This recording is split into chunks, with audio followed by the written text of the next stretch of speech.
मछली बड़ा टुकड़ा बिरयानी।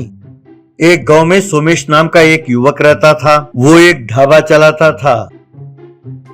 हर रोज वो अपने स्कूटर में बाजार जाता था और सबसे बड़ी मछली को खरीदकर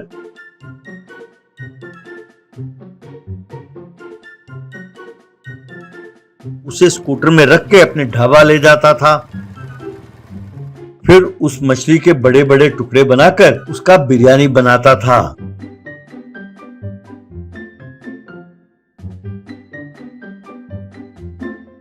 उस गांव में उस बिरयानी का नाम था मछली बड़ा टुकड़ा बिरयानी।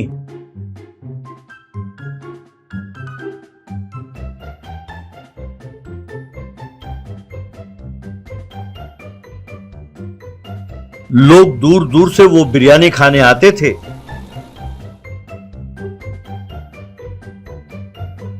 उसकी प्रशंसा किए बिना लोगों से रहा नहीं जाता। एक आदमी, अरे भैया, इससे बढ़िया बिरयानी मैंने अपनी जिंदगी में कभी नहीं खाया। मेरे गांव में इसके बारे में बात हो रही थी, तो मैं ये जानने के लिए यहाँ आया कि वो सच है या नहीं। वाकई इसका स्वाद बहुत बढ़िया है भैया। तभी दूसरा व्यक्ति, अरे जितना खाओ और खाने का दिल करता है, परसों मैं फिर आऊंगा। तब एक औरत, बेटा, तुम्हारे बिरयानी के कारण घर पर मेरे पति ने मुझसे बिरयानी बनवाना ही छोड़ दिया। वो यही से पार्सल ले आते हैं घर। बिरयानी का स्वाद बहुत बढ़िया है बेटा।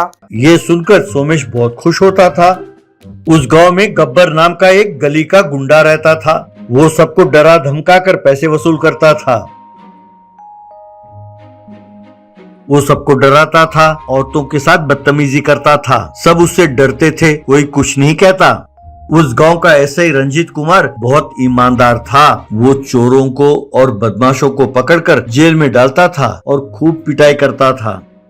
एक दिन रंजीत कुमार कांस्टेबल से, भाई, सुना है वो गब्बर गुंडा लोगों को डराता रहता है और उनसे पैसे ऐंठता रहता है, क्या ये सच है? अगर ऐसा है तो उसे पकड़कर जेल में क्यों नहीं डाला? तब कांस्टेबल, सर ये इतना आसान नहीं है सर। उसके खिलाफ कंप्लेंट करने से लोग डरते हैं। आपसे पहले जो एसआई थे यहाँ पर, उन्होंने उसे बुलवाया था। तब वो बड़ा भोला बनकर ये कहने लगा कि वो कुछ नहीं जानता। बिना कंप्लेंट के हम उसका कुछ नहीं बिगाड़ सकते सर, क्योंकि ऐसा किया तो हमारी नौकरी जाती रहेगी सर। तब रंजीत कुमार, हाँ ये तो सच है। चलो कभी ना कभी तो वो मेरे चुंगल में फंसेगा। एक दिन गब्बर की नजर सोमेश ढाबा पर पड़ी। वो सोचने लगा, अरे इस पर और इसके ढाबा पर इतने दिन मेरी नजर क्यों नहीं पड़ी? लगता है इसका धंधा खूब चल रहा है। इसे दिखाना होगा कि मैं कौन हूँ। वो सीधा जाकर ढाबे में बैठा। सोमेश ने जाकर उससे पूछा, आपको क्या चाहिए? तब गब्बर, सुना है यहाँ का फिश बिरयानी बहुत बढ़िया है, एक प्लेट बिरयानी ले आओ। तब सोमेश जाकर बिरयानी लेकर आया। गब्बर ने बड़े मजे से उसे खाया।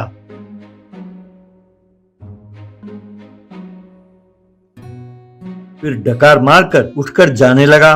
तब सोमेश, अरे भैया जरा रुकना, ये लो अपना बिल, कहकर बिल ला कर दिया। उस बिल को देखकर गब्बर को बहुत गुस्सा आया। उसने सोमेश का गला पकड़ा और उसे हवा में उठाया। सोमेश का दम घुटने लगा और वो छटपटाने लगा। गब्बर, क्यों रे, इस गब्बर को तू बिल देता है हाँ? तेरी ये हिम्मत, मैं सबको धमका कर पैसे लेता हूँ और तू मुझसे पैसे मांग रहा है। तब सोमेश, अरे भैया गलती हो गई, दम घुट रहा है, जरा नीचे उतारो प्लीज। तब गब्बर ने उसे नीचे उतारा।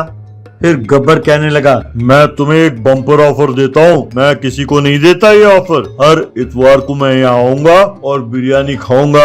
अगर तूने बिल लाकर मुझे दिया तो मैं तेरे जान की ही रसीद काट दूंगा, खबरदार। कहकर वहाँ से चला गया। इस तरह हर इतवार को गब्बर वहाँ आता, वहीं शराब पीता और बिरयानी खाकर बिना बिल भरे वहाँ से चला जाता। इतना ही नहीं, जो औरतें वहां आती थी उनके साथ बदतमीजी करता। इस तरह औरतों ने वहां आना बंद कर दिया।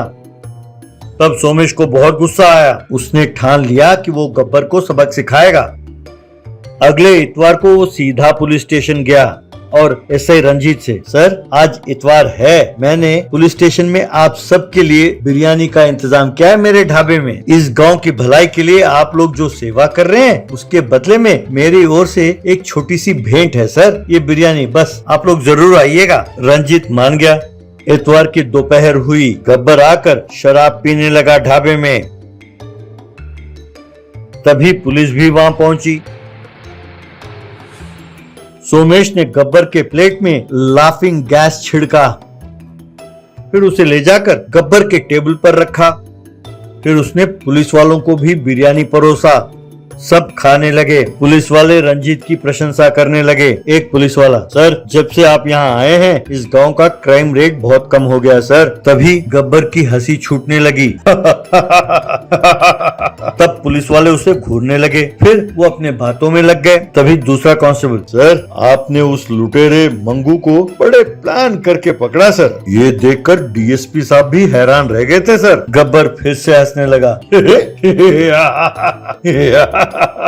ये देखकर पुलिस वालों को बहुत गुस्सा आया। सोमेश ये सब देख रहा था। पुलिस वाले जब भी रंजीत की प्रशंसा करते गब्बर हंसने लगता। बस रंजीत को गुस्सा आ गया। वो सीधा उठकर गया और गब्बर से, क्यों रे कमीने, तेरी ये हिम्मत, तू पुलिस वालों को देख के हंसता है। तब गब्बर कह के हंसने लगा। तब रंजीत, अरे कमीने, इतने दिन मैं इसलिए चुपचाप था कि मैं नहीं समझ पा रहा था कि तुम्हारे खिलाफ कौन सा केस दर्ज करूं। अब मिले हो बच्चों मेरे हाथ, पब्लिक प्लेस में बैठ के शराब पी रहे हो, ये कानूनी जुर्म है, चलो थाने, कहकर उसे मारने लगा। मार खाते हुए भी गब्बर कहकर मार खा रहा था। आखिरकार गब्बर जेल चला गया। ये जानकर सोमेश बहुत खुश हुआ।